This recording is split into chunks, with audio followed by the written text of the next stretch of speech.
Greetings, fellow armchair Imagineers. Tiki here. And BlueDragonFive. And Jacob Wile, too. And welcome to the Main Street Cinema, the show where we discuss the finer points in filmmaking. Sing it with me, guys. Da da da da da da da da da. All right, that's quite enough of that. Forgive us, Alan Silvestri. right. Okay, guys, we are talking about the Infinity War, which is, of course, what everyone else on the internet is talking about. But can you blame us? I mean, oh man. So we're gonna go quickly round. We're gonna go quickly round table and just say our first reactions. And I can't imagine we're gonna have like a Tiki contrarian asshole in the room this evening. I can't imagine that. I would hope not. Right. And then we're going to do a shot-by-shot breakdown of this thing, folks. We're going to go through it all, screen share it with you, talk about all the little Easter eggs and whatnot that we can spot, and just hope for the best. So, all right. You know what I love about this trailer, guys? Just starting things off. I love how this trailer tells a story. It doesn't tell the story of the movie. You know what I mean? It's not like a beat by beat, like here's what happens in the whole movie. It's like a great kind of the story of the Avengers. Right. This trailer has a great build to it. It's, you know, it's almost kind of got a 3-act structure to it in its own right. You know what I mean? It's got like the setup. It's got like the inciting incident. It's got a low of lows. It's got a big action climax. You know, it really is kind of really a feat of storytelling to break it all down into 2.5 minutes like this. And this is a huge movie. I mean, we're talking like what, like 50 characters, something like that? Well, reportedly it was supposed to be like, well, again, this is when they first announced it, they said like 60, 62 or 63 right, characters. Something crazy like that, yeah. Actually, they've joked. They actually passed the legal amount of characters you're supposed to have. They've joked. The Russo brothers have joked. It's like, you know, we're literally pushing like the legal amount of characters you can have on screen. I guess that's why they said that Thanos would probably pretty much essentially be the main character of the movie. Right. All right. What do you guys think?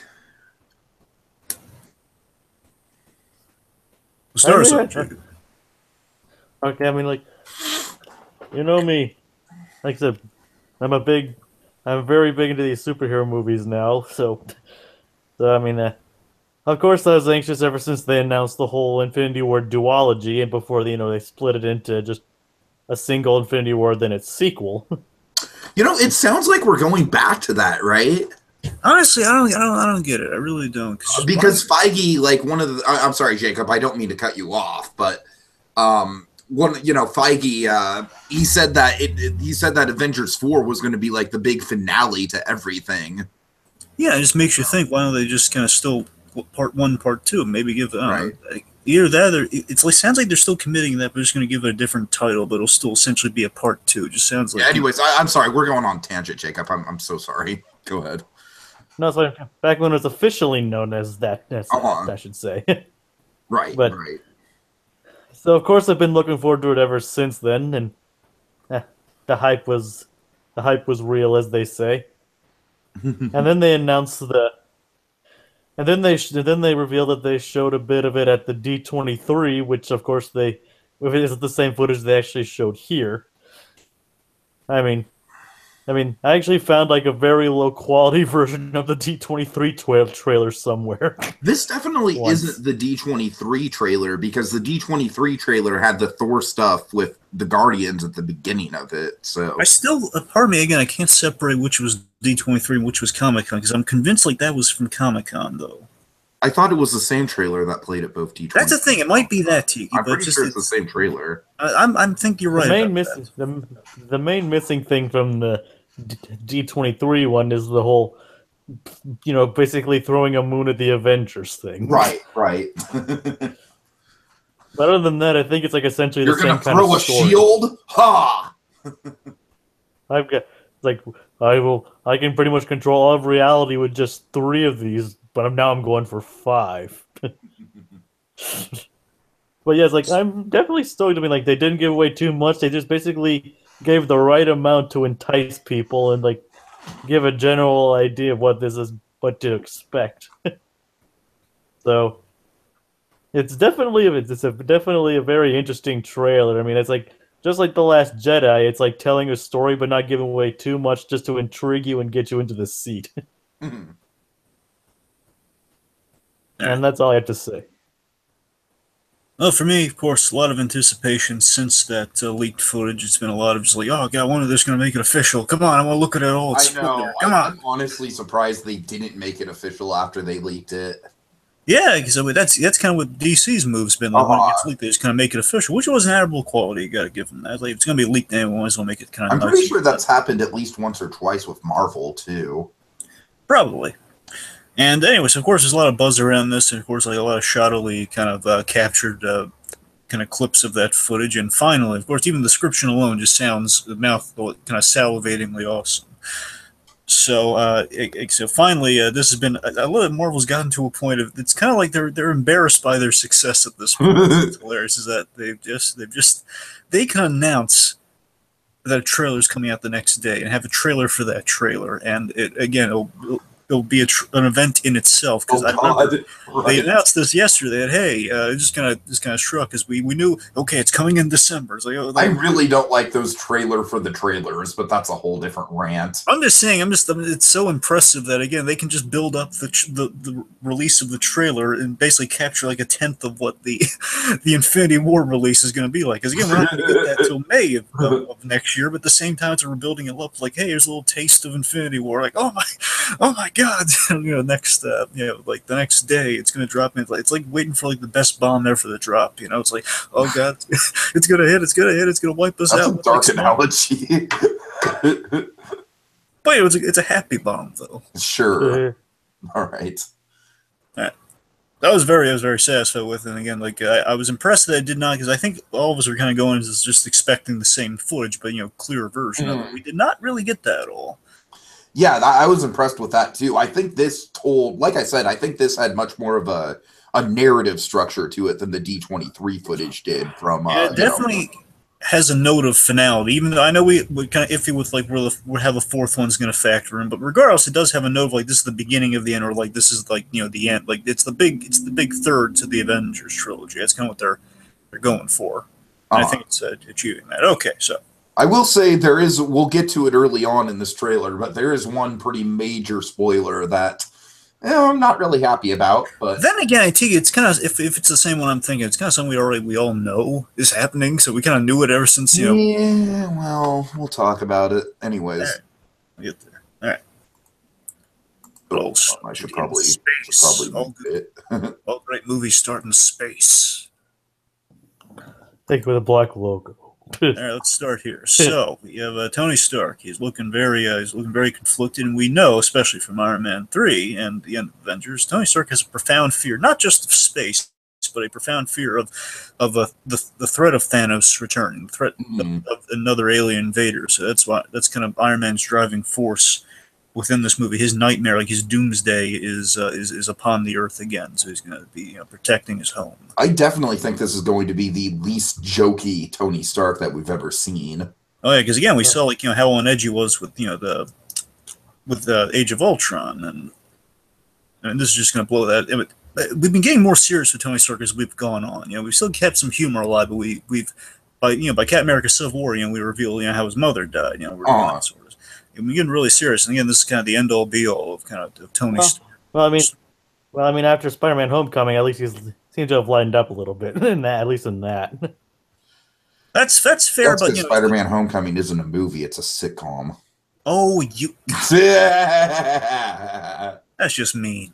I know. I'm sorry. I had to throw in some contrarian assholeness. Come on, into this conversation. I hate that guy. I hate that Tiki. Anyway, but I mean that one. I think that's Tony taking some responsibility on it. He's in kind of the beginning. He's maturing, is what I'm getting at. Anyway, so let's hit upon what you were talking about. Tiki. Again, we have this great. We have kind of the great story that unfolds here. We have a line of dialogue. I love how this is structured. Basically, we have, I believe, is archival Nick Fury kind of going through the Avengers mission statement, which again starts with Nick Fury saying, "There was an idea," and I love how each like a different Avenger is kind of getting a line of this mantra out of of the original mission statement out. So Tony's is to bring together a remarkable group of people.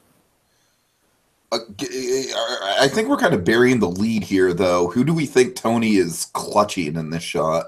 Oh yeah, you're right. He is holding a hand. Yeah, it's entirely possible. It's entirely possible it could be Peter Parker for all we know. Guys, I gotta tell you, it looks like the hand looks a little dark. I think it's Rhodey. Probably. Yeah, but we've already gone down the Rhodey's gonna die thing, though. Like, Rhodey dying is kind of like a boy that cried wolf situation at this point. I mean, there's a I don't know. It doesn't look like Peter Parker's hands. I don't. But it's no. I know that. I feel you on that. It doesn't like unless it's like part of the costume. Well, actually, wait a minute. If you know what it could be, it could actually be Nick Fury, which would kind of give that whole opening. Oh, it could be Nick Fury. You're right. And oh, again, we've kind of think about that. And we've been over that, especially with the whole Road to Ultron thing. That again, Tony and Nick Fury definitely have kind of like an uncle sort of thing going. Again, he's been looking out for Tony, and that would bring about this whole opening and why we start with the Nick Fury quote. So I think Nick Fury would be the safe money on that. Has Samuel Jackson been confirmed for the movie? Because I heard he wasn't even going to be in this. That could be keeping that secret though. That might be why you're not wrong about that. Jake. Isn't he he's not in this trailer anywhere? Well, again, they pulled his audio, so they right, have to at least pay him that's something what I'm for thinking that. of, yeah. Okay. But then again, they own the movie, so I don't know. But it could be. I mean, it's Rhodey or Jackson. Mm-hmm. And here's the spoiler. Just like oh right, I thought you were talking about something else. Tiki, go on. No, this is a pretty major spoiler considering Thor Ragnarok, Dragon. This, like, I mean, honestly, to tell you the truth, like, just the fact that they would include this in the trailer at all kind of tells me that they don't take Thor Ragnarok seriously either, and it kind of makes the criticism of Thor Ragnarok being, more jokey. I don't know, Dragon. It's kind of makes me, a little less high on Thor Ragnarok. Let me put it in perspective here for you. Remember those we've also had set photos and stuff, so we knew Mark Ruffalo was going to be in this movie. It's not exactly... I mean, yeah, but that doesn't mean they have to, like, advertise it in the trailer, though. Then again, we also have, they have to kind of roll with Thor Ragnarok. I mean, it was a pretty big deal. Like, it was, like, one of the few moments in Thor Ragnarok that was handled with, and look, at this point, I'm not coming down on Thor Ragnarok. I love Thor Ragnarok, but, I don't know. I'm just saying, like, the way they played it was like, like he might never become Banner again. And it's like, oh, no, never mind. At the same time, we do have, Stephen Strange, as we're about to reveal. So there's a chance that he could have. I'm just saying, people are theorizing that maybe Doctor Strange turned them back. Well, it's entirely my theory is that it's entirely possible that he's still stuck by the beginning of this movie. Oh, I think he will be stuck at the beginning of the movie, Jacob. I agree with you. I'm just, I'm just not happy that we showed him, change back. But you have to accept a bit of that because again, we have like the whole Thor. We as I was kind of hoping, kind of called that we'd see Thor with the eye patch that we're showing. We are post Thor Ragnarok. Yeah, but that's a Ragnarok spoiler, not an Infinity War spoiler.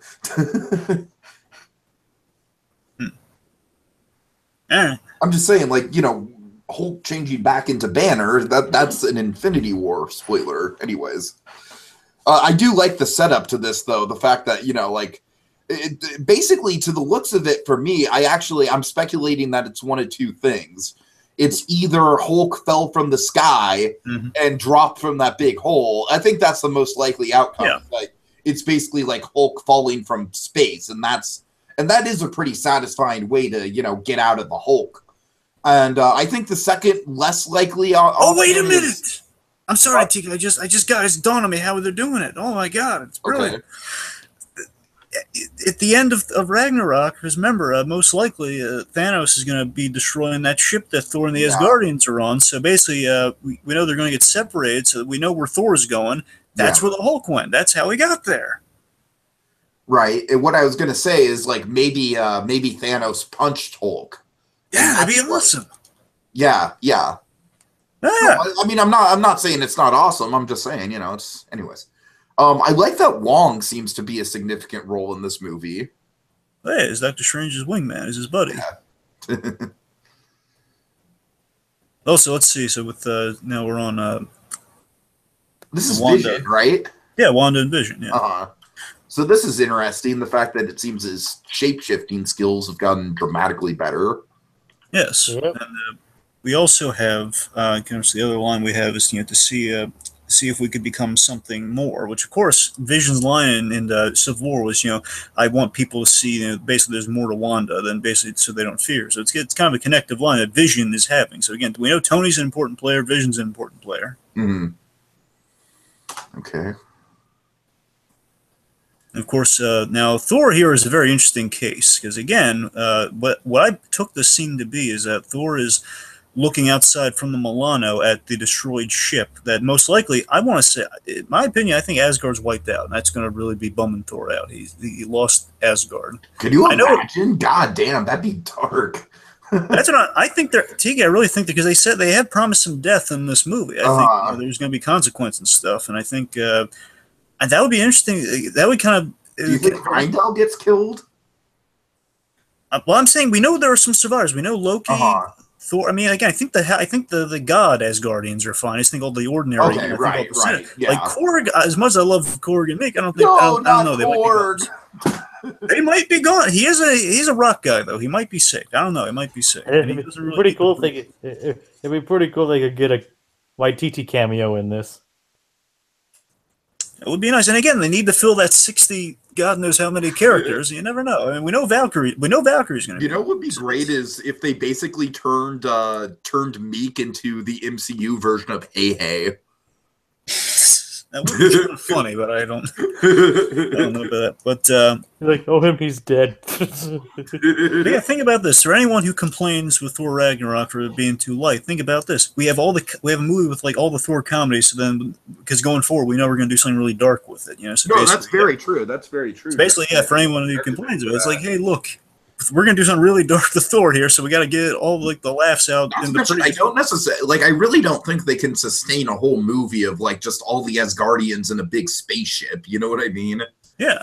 So it's again, I think it's a morbid, interesting place to kind of start Thor at because again, he was just made king. He kind of accepted the throne that it was taken away from him because again, he never really needed to be king, but just as he earned it, it was taken away from him, and now he's a man without a man without a country. He's a man without a bloodline anymore. Mm-hmm.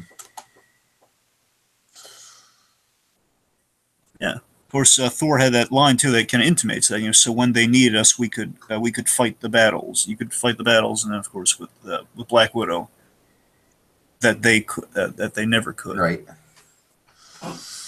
So it looks like the obviously the Hulkbuster is gonna be involved somehow. Oh yeah. Yep. We're in Wakanda. I'm pretty sure Wakanda is basically going to be like an awesome version of Hawkeye's farm. And you know what? I have a theory about I have a theory about Wakanda. I think we're gonna get the Soul Stone in the Black Panther movie, and that's where basically we're gonna bait Thanos to Wakanda. All that about vibranium could actually be put to use. Yeah. And we'll actually see how Wakanda plays in Black Panther. See how they could tie into Infinity War. Do you actually think we'll see like a Cap cameo in Black Panther? I would love it.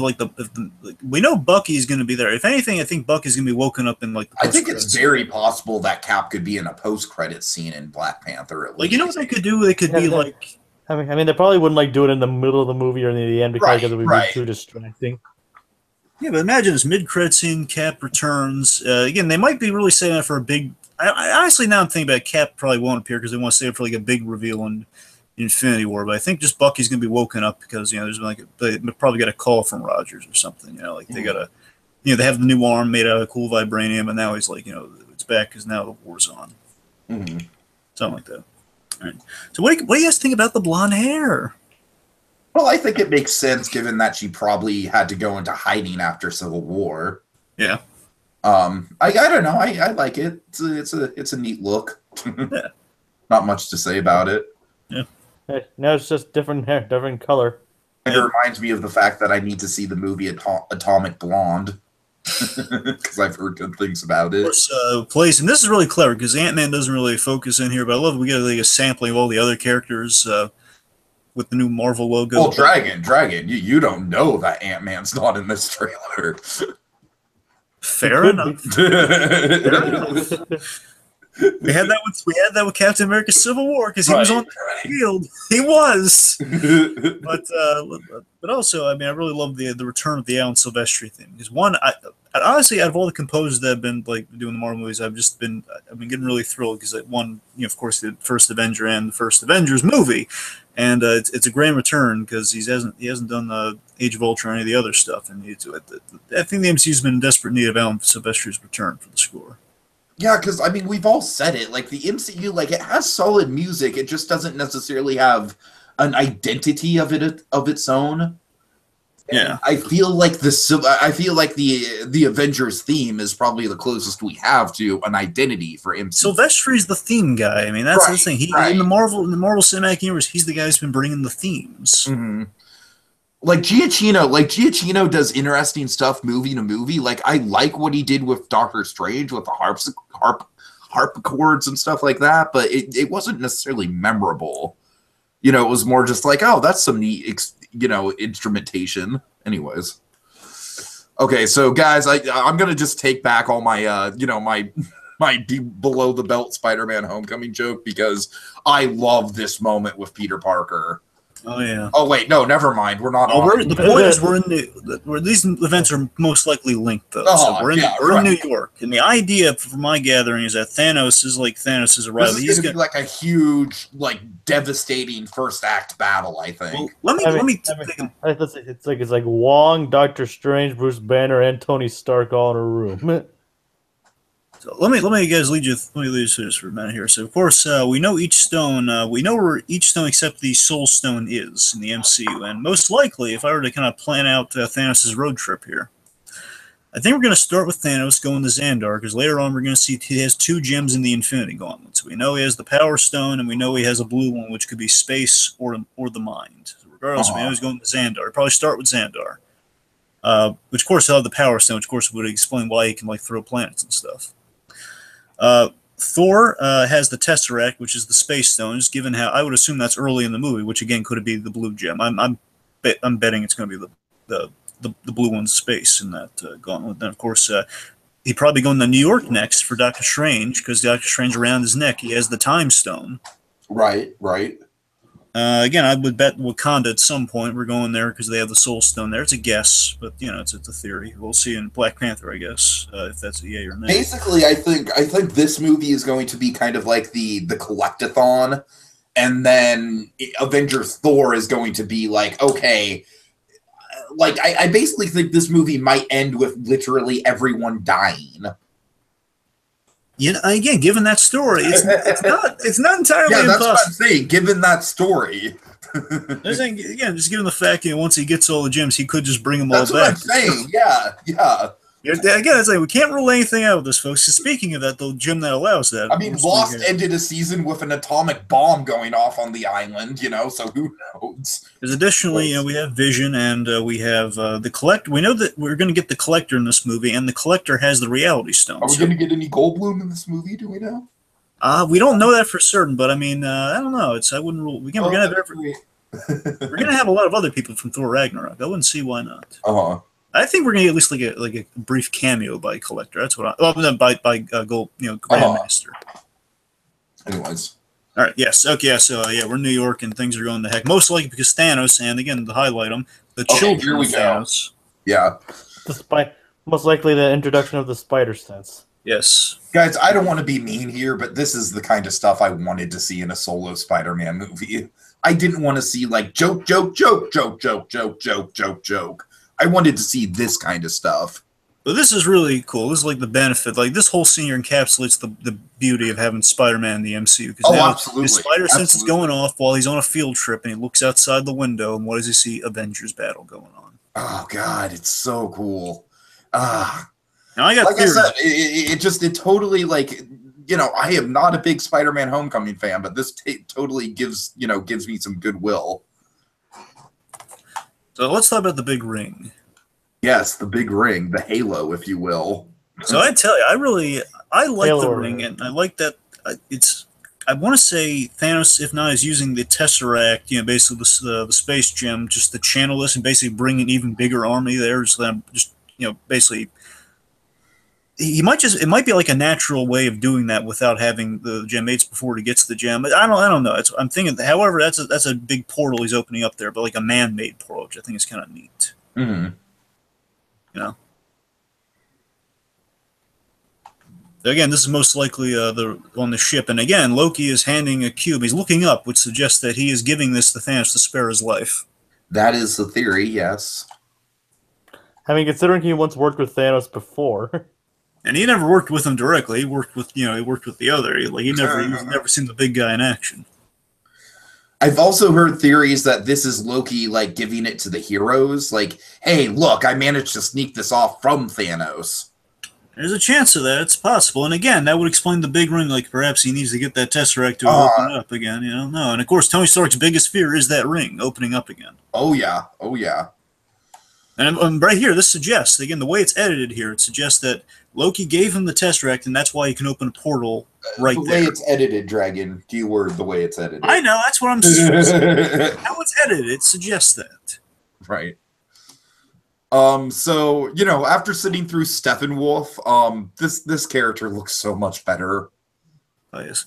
So he's so good he should play Cable, Tiki. I don't know nothing about I don't know nothing about this, man. He should play Cable in Deadpool. I know there's a blue moon of that happening, but can you imagine? By the way, Dragon, I personally apologize for getting your hopes up about the Thanksgiving thing. Yeah. I felt bad when Thanksgiving came around and no Deadpool 2 trailer came. I was like, darn it, I got his hopes up. Yep. Anyways. But yeah, Thanos. Yes. I did some reading, and they said that they're really going for kind of like some of the acting choices they've been giving Josh Brolin to kind of get him in the movie. They kind of suggested he play kind of like the Godfather, which kind of interests me. Honestly, I see it more as like the asshole, like stepdad and a wife beater. I think you're just getting that from Jeremy Jahns. That's what I. Yes, I am. Yes, I am. Thank you. To be fair, though, he is. It's so accurate, though, right? I mean, he is an evil stepdad. I didn't get that before Jeremy Jahns, but when Jeremy Jahns pointed it out, I was like, yeah, I can totally see it. And given all the issues with Nebula and Gamora, and of course, in this movie, let's not forget, we are going to see the other children of Thanos, the other Gamoras and Nebulas, who are much more vicious looking. Those are like kind of his five main kind of muscle sources, I guess. Yeah, help him. At least he has some children that are loyal to him. So I love the scale of this, and this is like, I'm imagining Peter Parker is just absolutely like losing his crap in this moment. Like, this is so much bigger than anything he's had to deal with. Yeah, and he dealt with Giant Man.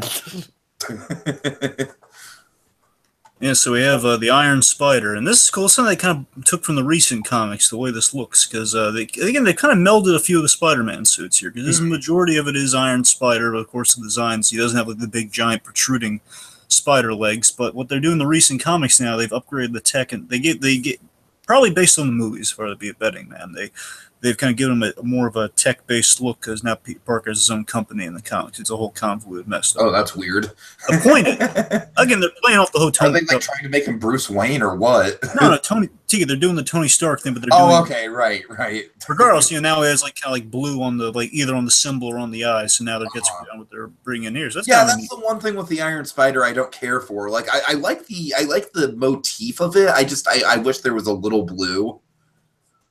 Overall, I like it though. I think it looks really cool, and it makes sense that Peter Parker would, it's like, that's kind of, again, back to the Homecoming thing. I'm sorry, I know I sound like a broken record on it, but one of the things I didn't care for with Homecoming is that like Homecoming was kind of like a small scale story. Well, I don't want to get into it because the whole story. I need to rewatch Homecoming. But yes, you do. Anyways. Anyway. But yeah, he's on the giant ring. That's a big responsibility. Now this is either on the Milano or this is like the last moments of the ship. I'm pretty sure this is the last moments of the ship. I'm pretty sure this is what launches Thor into space. I think you're right about that. This is probably what causes him to meet the Guardians. Yeah, that's what I'm saying. Yeah. Because what we know from that other footage is going to kind of splat on the Guardian's windshield. It's going to be hilarious. Wipers! Wipers! Such a Rocket Raccoon would do that. I still love the fact that Rocket Raccoon breaks the fourth wall of Mission Breakout. Disneyland? That's thematically inconsistent. Right. Basically, like a middle finger to all the people on the message boards who thought it was a bad idea. Anyways, Thor is missing the eye. Oh yeah. Here we go. My favorite moment. I'm not surprised, Dragon. I'm not surprised. It's the Tiki. It's less the reveal. It's more the line that precedes the reveal for me. So one, we have our hooded figure, and again, it's our hooded figure catches. The minute I saw the hood, like I had a suspicion, like, oh wait, I know this is. I've seen this shot before.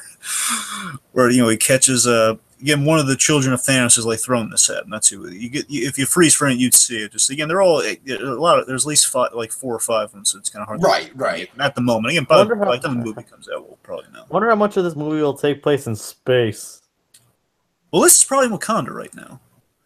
Yeah, I'm guessing Wakanda is going to be like the main location where we get the most screen time. Again, this is like the Jacob. I think. I mean, the tricky thing is that, again, with the whole part 1, part 2 thing, I would just say they would save space entirely for the other movie. Well, here's what I'm guessing. I'm guessing we're going to get, like, a lot of Act 1 is going to be in space with the Thor stuff and everything. We'll go back there for Act 3. Well, we might go back there for Act 3 or just, just part 4. Because we've seen the other space stuff. Basically, of course, there's Thor's space stuff, but aside from that, we have, like the kind of that warm, kind of orange-looking kind of space plane, that weird kind of, when he throws the planet, that environment. Basically, all our big actions. Actually, what might happen? That portal might lead to that place. Maybe the Act 2 ends with that big battle, and then of course it'll lead there. I don't know. It's unclear. Again, it's a trailer, folks. I like the fact that through this trailer, it's really kind of impossible to break down a 3-act structure with this movie. Certainly, sir. Which is like the trailer itself has a 3-act structure, and yet you cannot break down the 3 acts of the actual movie. Like, that's some skillful editing. Yes, indeed. So it's right here, this bit here. Of course, you get a sense of who that guy is, and then of course, here's the line that I love so much from T'Challa here. Oh yeah. Give that man a shield.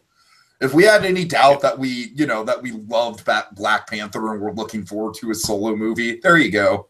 Because one, he has like the line of the trailer, but again, like he has this great. He's taking command. He commands Wakanda to evacuate the city, engage the defenses, and get that man a shield, and then enter Captain America.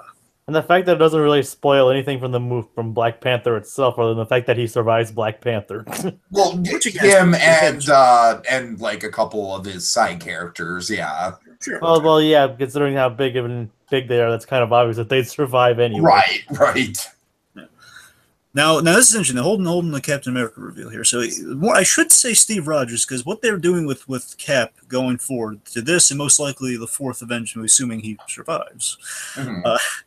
What they're doing is you'll notice he is missing the star, and he is missing basically the little Avengers logo. Basically, the costume is stripped clean. What they're really committing to the ending of Civil War, where he renounced. He gave the shield back, and that's kind of what happened in the comics. We talked about this during that Veterans Day thing. That in the comics, what Cap did is after the whole Watergate scandal, he kind of abandoned the Captain America idea for a while, and he became this character. And the Russo brothers joked about this, but I think they're going for a balance here. So they did this absurd thing where he adopted a new identity called Nomad. He was a man without a country. He was Nomad.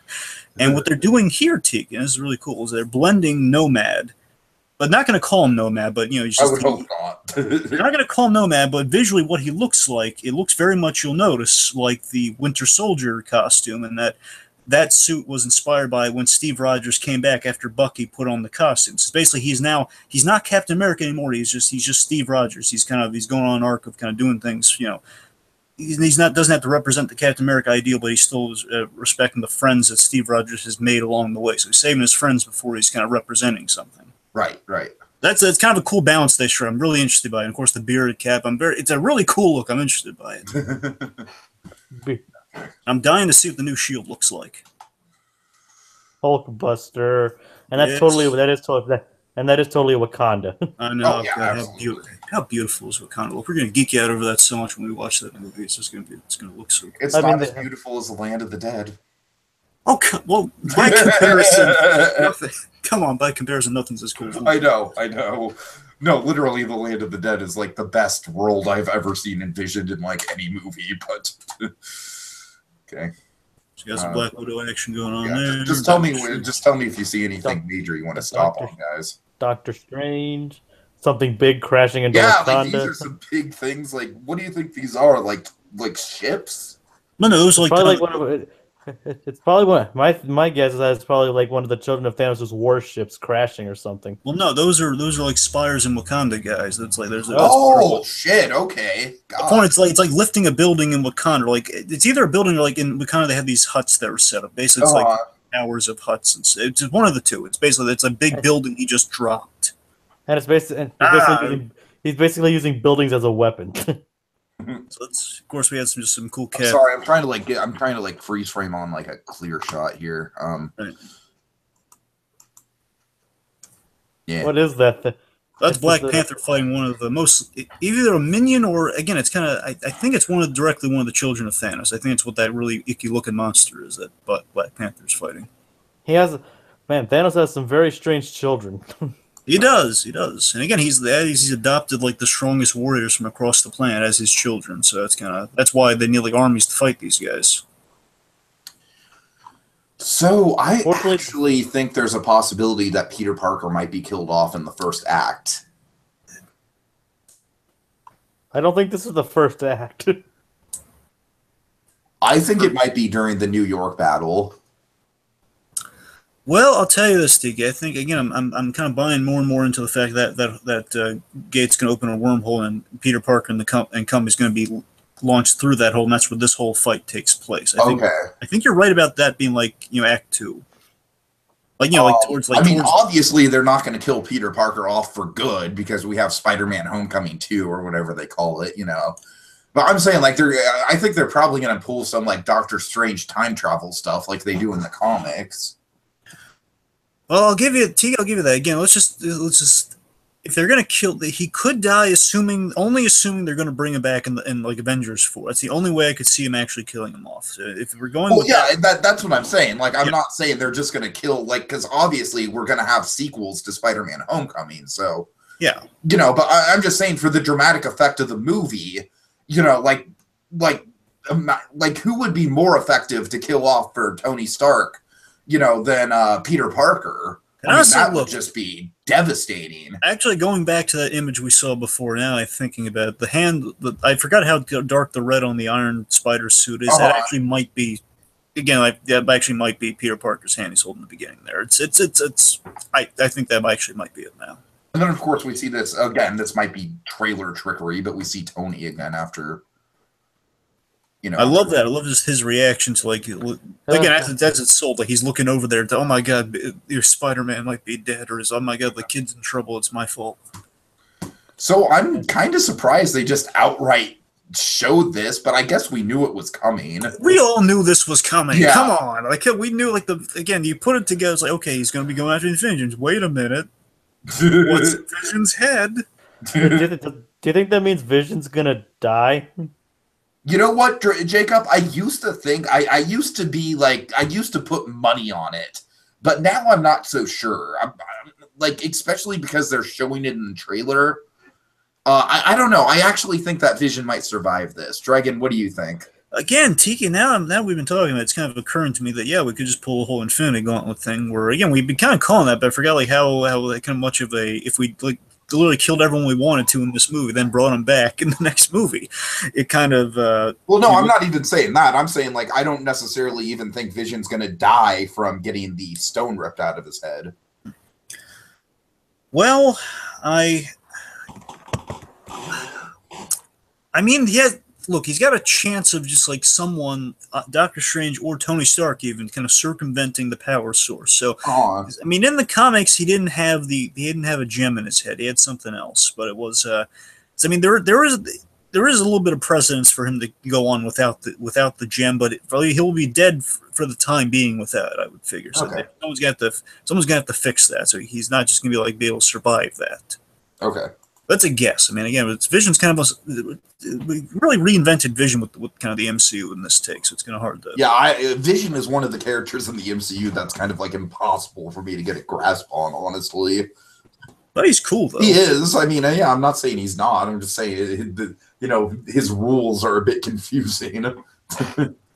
I mean, the rules are simple. I'm just saying it doesn't it's kind of hard to call stuff with the Vision, because again, we've kind of went from Jarvis to Vision, which is in itself, it's an inspired idea, but again, it's beyond that. It's like, okay, well, whatever they want to do with them now, I guess. Fun isn't one thing one considers when rebalancing the universe. Okay, this is my favorite shot in the whole trailer, I think. But this does put a smile on my face. Let's put a smile on that face. Have you noticed you don't actually see Thanos talk? You just hear him. And I like that you don't see Thanos smile either. Well, wait a minute. He might give a smirk. I don't know. I don't think he does. We'll see as he punches here. Which is, I really, because think about the smile line. Think about what that goes back to. That goes all the way back to the first time we saw Thanos. Well, let's not forget smiling. That's kind of a big thing with Lady Death. Just kind of getting a reaction out of death. Uh-huh. I'm just saying, it's kind of. But you know what I mean, though. It's like before like the casual people like me even knew who Thanos was. He was pretty much universally known as the smiling purple guy. You're right about that. Tiki. Actually, you're right. That's probably a direct reference to that. If I heard it. Right. It's got to be a direct reference to the smiling review. They'll definitely be doing. Oh, it seems like they're doing Jim Starlin proud. Did I tell you guys the first time? I'll never forget this. The first time I saw Thanos, I saw Thanos in the theater. I leaned over to my friend and I was like, "Oh my God, Red Skull is back!" You really said that? Yes. All right. Well, I mean, I got that beat. I actually met Jim Starlin. Nice. Anyways. And boom! And of course, Bucky leading an army in Wakanda. That's cool. Probably some some development from Black Panther. I'm imagining.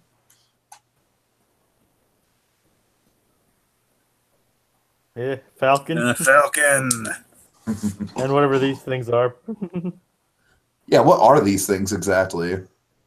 Well, it's again that might be what Thanos is going to bring him through that wormhole. And Black Panther. Those are all warriors. It's all awesome. Those are all warriors, so Wakandans. So of course, like I was saying about the 3-act structure in the trailer, it all kind of like builds up to these money shots of this battle. I mean, it feels like a real war. Mm-hmm. Oh yeah. Again, hence the title. Yep. And there we go. Oh god, let's break that down for a moment here. Okay, so you got you'll notice this, and I really love this detail. And this is why I'm loving the new Cap look, by the way. Even without the shield, again, we have kind of this nomad Steve Rogers cross look here. But also, you'll notice he has these arm guards. These arm guards, like kind of these gaunt-looking things that kind of extend up. This is his answer to not having a shield. These are most likely vibranium arm guards. That basically, right. I love that idea. That's so cool. And you know that Wakanda's chock full of that stuff. Yes, I know. I mean, and again, I love that we're still most likely where we're going with this. The whole "get that man a shield" line is that Black Man's always had respect for Captain America. It's really paying off left and right here, and I've always loved it when we do that. It's like that's a deep pull from the comics. It's always great when we can do that sort of stuff. I guess we have Black Panther. We have Ukume, if I'm saying her name right, who basically is kind of one of the right-hand warriors of a Black Panther, assuming I have the right character on that, because we haven't seen Black Panther yet. Winter Soldier, Black Widow, War Machine. It looks like War Machine on top left there. Yeah. Where's Hulk and the Falcon? And Hulk. Of course. Yes. It is just an absolute money shot. Of course, with a whole army of Wakandans backing them up. Of course, right. You can't forget about them. That's what I'm saying. That's an intimidating. I think that's what really makes this shot. Like, we've seen shots with more Avengers in it than this lineup, but just the fact that it's like all these heroes plus the army. Wouldn't it be cool? Wouldn't it be cool if the Wakandans are armed with like weapons made out of vibranium? Well, we know they are. They're all armed with vibranium weapons. Yeah. Oh, yeah, that's what I figured. But that's gonna make them a force to be reckoned with. Oh yeah. You got to figure that Tony Stark's somewhere in this lineup too. Well, again, he could. I mean, there's a chance he could be in that armor. I don't know. No, I mean, it looks. I mean, looks, War Machine looks exactly like War Machine's armor. Well, I mean, considering War Machine has a giant Gatling gun on his back, it kind of does bear resemblance to Iron Man. Well, look, the other thing too to consider here, and I forgot to lay this out, is that think about this. Again, the timeline's throwing us off here, but with the exception of factoring in the Hulk, you could see all these other characters like a divide. Where in New York, we have our main guys there. Doctor Strange, Tony Stark, Spider-Man. You have like kind of a sect of people in New York, and then you have the people in space. Then you have the people in Wakanda. Yeah. Yeah. So I'm saying, look again, Hulk could be a factor to kind of figure out there, but It's like 3 different places all working together to one arc. That's so cool. If they wanted to be really gutsy, and if anything, Iron Man would probably be in his Hulkbuster armor. Sure. Oh, that is true because we have seen shots of the Hulkbuster in Wakanda. Yeah, that's a good point. That's a good point. And if they want to be really gutsy, what they could be doing? They could do the whole separation of Hulk from Banner with Doctor Strange. Oh, I'd love that, Dragon. I'd love that. So you could have Hulk in Wakanda, and you could have Bruce Banner. But then again, we know Bruce Banner is also in Wakanda at some point because he's doing Hulkbuster. So I don't know. That's a long shot, but it'd be cool. And then, of course, I think we all knew this was coming. Like, we'd be shocked if they didn't have Thor interacting with the Guardians in this trailer somewhere, right? Yes. I just love how he sells it. Who the hell are you guys? And you know what my favorite thing is? That right there, the Mantis wave. Yeah! I love the Mantis wave. No one's talking about it. Star-Lord relishing Star-Lord. I love what we just do right before Star-Lord gives the line. He's just relishing to give the line. He's just relishing. It's almost kind of like the Luke Skywalker thing, right? It's like, no, you're gonna have to wait to see the actual movie before you see like dialogue between Avengers and Guardians.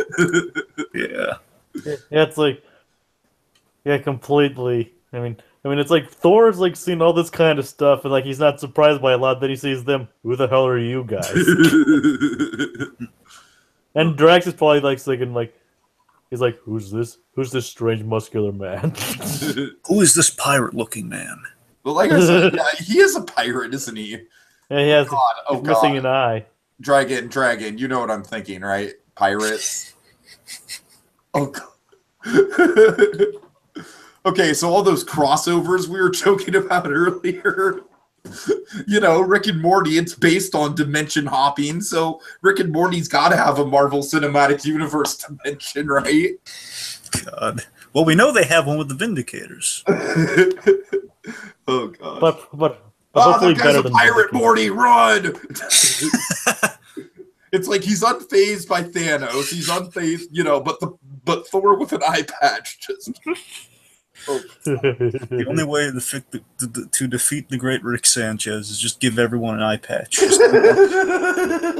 Just give everyone an eye patch and a hat, and you can defeat. I gotta say, I think that pirate thing is like the most illuminating thing they put in the season finale. Anyways, let me call this. So this suddenly became a Rick and Morty podcast. Yeah, Dragon, go ahead. So it's on the speculate on just in terms of like death. But bear in mind, as we've gone through, I've kind of changed my tune a little bit in the whole. Again, we could pull pull an undo button with the next movie, so it's unclear. But again, they had promised death. It's unclear if they mean like death, then we're gonna bring 11 back.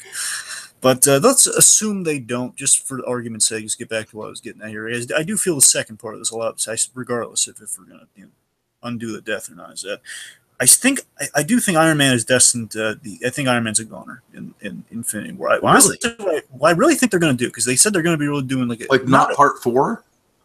I'm getting there. Okay. I have a thing. I'm going to lay it out. Here's what I'm really calling, assuming we're going to have deaths that stick. I think in Infinity War, I think Iron Man's going to die because this movie seems to be all about him. You know, we kind of set up in Homecoming. He was marrying Pepper Potts. We had all this. Like again, Tony Stark was in a good place. Again, he's kind of seemingly he had closed the loop on his arc, but at the same time, he had that one unresolved thing of that his big crippling fears, like that invasion coming back to the planets. This would be the big story, and of course, what started us in the cinematic universe. What's one of the big endings of the cinematic universe? So the original Avengers mission statement would be linked on Iron Man going through that portal, risking his life. And I think Iron Man I think Iron Man would be the goner. And I think for the fourth one, I think we're gonna with Bucky back, I think we're gonna have him prepare. We're gonna set him up to take over Cap's place, and then Cap would die in 4. I think that's how we get rid of the big 2 of the MCU. Oh damn. Yeah, I definitely think it's on the table that both of them leave. So I'm just saying, given even just looking at Civil War again, the 2 big kind of figures of that movie, Captain America and Iron Man, I think they're like if we're going to start clean with the MCU, those are the 2 characters you got to, the original ones they would die off as at least one of them had in the comic, and the other one again just tied to like the death of the MCU versus the death of an iconic character. Sure.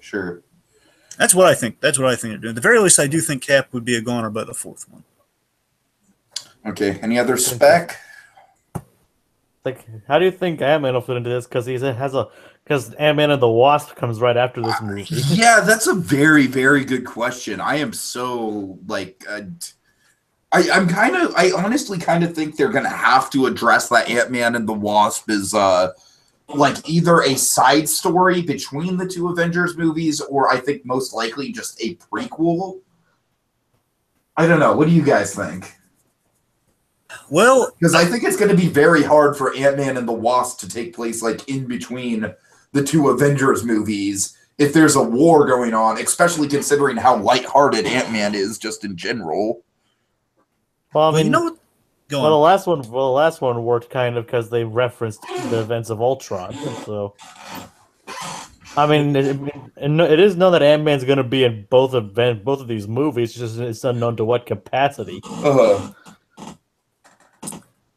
Yeah, I really don't know, Jacob. I really couldn't tell you.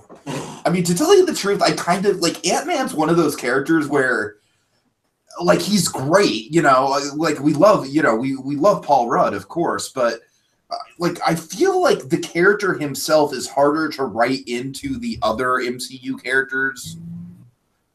You know what I mean? Just in terms of like how he would interact with them. Like put him in natural situations. I don't know. Am I just talking out my ass or what? That makes sense. Well, I'll tell you what I think is going to happen. I think it's going to be really interesting that Ant-Man will be following up Infinity War. That's in itself. That's just kind of that's kind of cool, and it's interesting.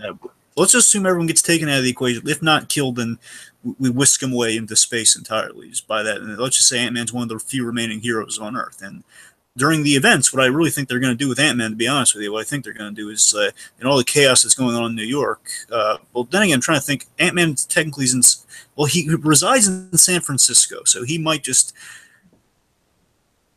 Either way, because he was globetrotting by Civil War, and we know he escaped. He's a fugitive, so he may not be in San Francisco for his daughter's sake. Regardless, let's just say I think Ant-Man's going to be our guy on the ground perspective during all this craziness. Like he's going to be in the Avengers 1 position of helping people, saving people amongst the chaos, and then he'll be like one of the leftover guys to kind of usher in kind of a new status quo between movies. I can see that. I just think man on the ground is kind of where we're going to keep Ant-Man. I think again, kind of put him in the Spider-Man Homecoming position, but for Ant-Man, which could be interesting. All right, guys. Well, we should probably be wrapping up on this. Any final thoughts? Well, I loved it.